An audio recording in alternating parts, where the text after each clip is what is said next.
There's another analogy that Sue uses, and I love this one too. It's that of God being our midwife.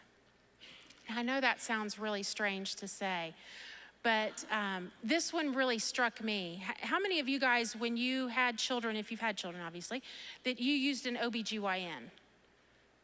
Okay, praise God for OBs, right? Fabulous. I used an OB for both my boys when they were born. How many of you guys have used a midwife? Awesome. And I used a midwife when my daughter Hannah was born. How many of you have had the experience of both? Anybody? Okay. Did you have a preference? Yeah? What'd you say? The midwife. Yeah, me too. Me too. But I praise God for my OB. So this is not a knock on OBs. Please don't misunderstand this. But here was my experience. I was assisted by my OB. He came in pretty much at the last, he checked on me once, right? But he came in at the last minute, caught the baby, he had to suck Graham out because he had a large head. But that was probably too much information, but he came in at the last minute, right? And had the glory of a baby being born. I was assisted by him. But you know what? I was attended by my midwife.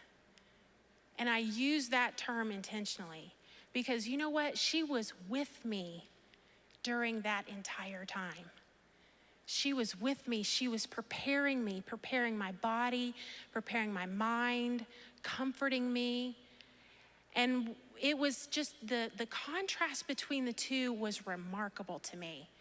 Hannah's birth was the most peaceful experience ever. It was painful, but it was peaceful. And I think it was in large part because she was with me. Guys, that's who God is.